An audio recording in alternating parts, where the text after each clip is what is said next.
Hello, ako po si Madam Pia. Ito yung reading natin for the sign of water sign, Cancer, Scorpio, and Pisces. Take only what resonates ha. Hindi ito magra-resonate sa lahat. Unfortunately, hindi ko makukuha lahat ng energy ng water sign sa mundo. Pero okay lang yun guys. May mga next readings pa naman tayo. If you want, pwede mong i-check yung channel and tignan mo na lang ibang videos doon. And i-feel mo kung ano yung tingin mong magbibigay ng message para sa'yo. This is timeless love reading. Kahit matagal nang upload ng video, kung ngayon mo ito napapanood, maaaring ngayon pa lang talaga yung time para mapanood mo ang video na ito. At ngayon pa lang dapat mapunta yung message para sa'yo. So, let's start. Pa-comment dyan sa bakit po heart lang, smileys. Malaking bagay yun sa akin. Water sign, Cancer, Scorpio, Pisces. Spirit guides, angel guides, please tell me what we have here for water sign.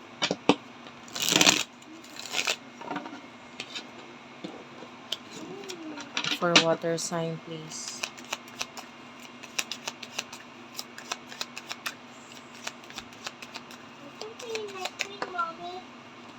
Wait lang po. Okay, sorry about that. So,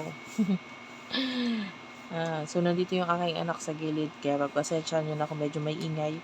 King of Pentacles, Eight of Pentacles, Taurus, Virgo, Capricorn. Okay, so this is your main energy.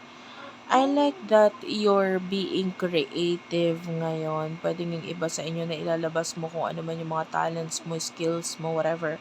But the King of Pentacles, yung iba, whatever creativity ang meron ka, pwedeng pagkakitaan mo siya, or yung iba, pwedeng may makuha ka out of this, like some kind of recognition. Okay, so alin man doon, yung iba, basta ito yung time na dapat ilabas mo na yung mga bagay na galing mo, no? Most importantly, yung galing mo, yung talents mo, kasi lalo na with the Seven of Wands, mababalik kung ano man yung mga yung mga ilabas mo na yan, pabalik sa'yo. Okay, so lalo na with the Four of Cups, is Cancer, Scorpio, Pisces energy. This is you. Ayan, nakita tayo ng mga tao na parang hindi ka napapansin before, mas mapapansin ka nila ngayon. So, mababalik at mababalik sa'yo yung mga bagay na ito. Person na nakakonect mo sa love, sino to? Person na nakakonect mo pagdating sa love, sino to? Spirit guides, angel guides, pagdating sa love. Person na nakakonect mo pagdating sa love.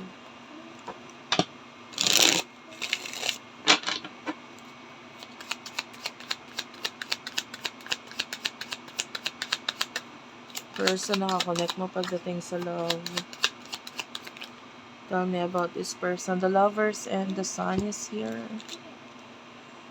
Okay, person na connect mo pagdating sa love. And also, you do have your Knight of Swords, Gemini, Libra, Aquarius. Yung iba sa inyo, if you're already in a relationship, masaya naman yung kakonect or yung karelasyon mo sa'yo.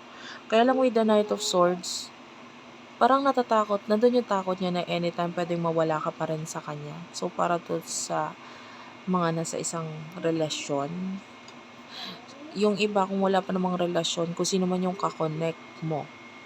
Okay, if you don't have anyone nakakonect ngayon, this is not your reading. Kasi nakakita tayo ng connection dito between you and this person, whether may relasyon or wala.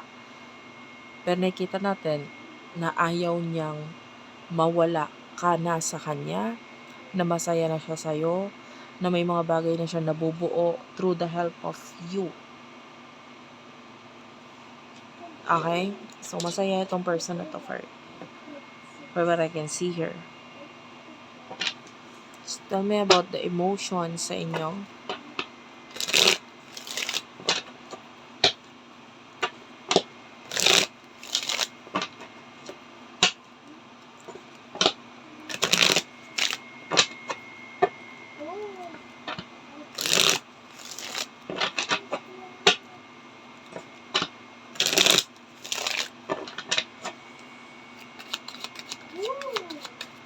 Emotions.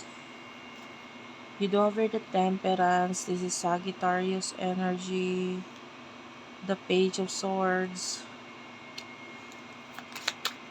Emotions. Okay.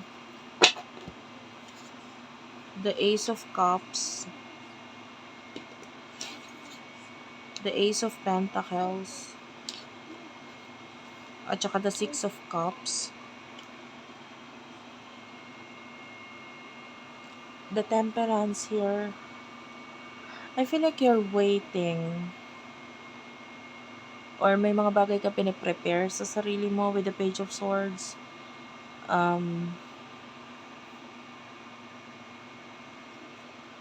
If there's a child na involved sa connection, mas nakikita natin yung pag-iisip or maybe pagmamahal na nararamdaman mo towards that child.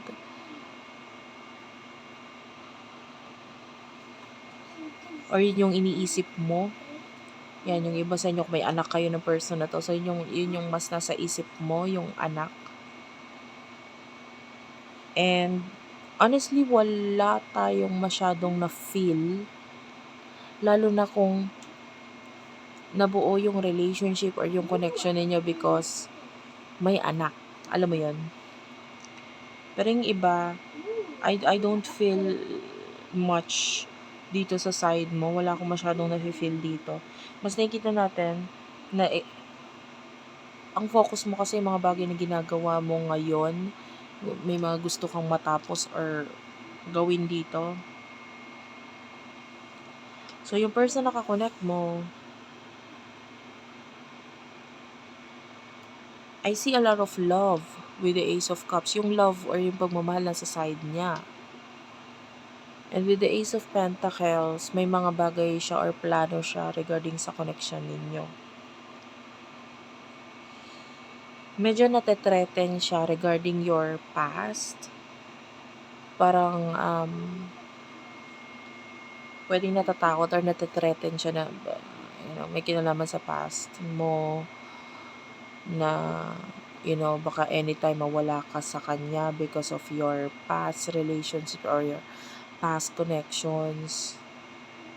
Na, siya, nababagabag siya doon. Feeling niya, may possibility na mawala ka pa sa kanya pag bumalik itong past person ito sa iyo.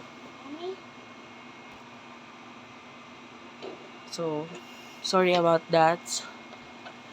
So, from time to time, medyo ipopost ko na lang yung video. So, baka maaaring hindi mo rin yun mapapansin. Anyway, punta na tayo sa near future for you.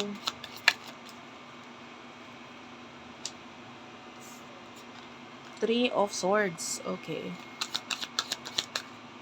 Nine of Swords. The Wheel and the Empress. Two of Cups. I can see connection na may kinalaman sa past ang pwedeng magbigay nga ng problema dito sa relasyon na ito, sa connection na ito. The Empress. Kasi nakikita natin yung no, I'm good. So, nakikita natin yung connection ninyo. Yeah, I will just hold it. You're waiting for water all day long? Thank you. Wait.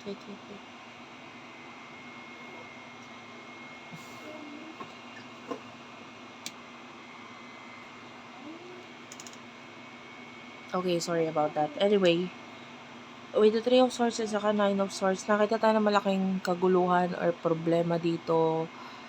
The past person, pwede kasing bumalik. And there could be a partnership or maybe even relationship with the Two of Cups sa inyo nitong person na to. Nakita tayo ng mga actions dito or pasugod na energy with the Knight of Wands na pwede magdulot ng problema. Of course, dito sa relationship ninyo, may pag-aaway pa, oh. King of Cups, there's a lot of love. Kaya lang with the Five of Wands, this is This is challenge. This is pag-aaway, pagkakagulo. And may involvement dito sa person na ito. The will, malaking pagbabago ang maidudulot ng connection na ito. Well, I'm feeling like this is on your side. So, ikaw ito na pwedeng yung past person ay bumalik sa buhay mo. And nandun pa rin yung attraction or yung pagkagusto with regard sa past na hindi ma-deny na magiging dahilan kung bakit yung pinaka-relationship or yung connection ninyo with this person is magulo sa pagbabalik ng past na ito. Thank you for watching, guys. I love you all and bye-bye.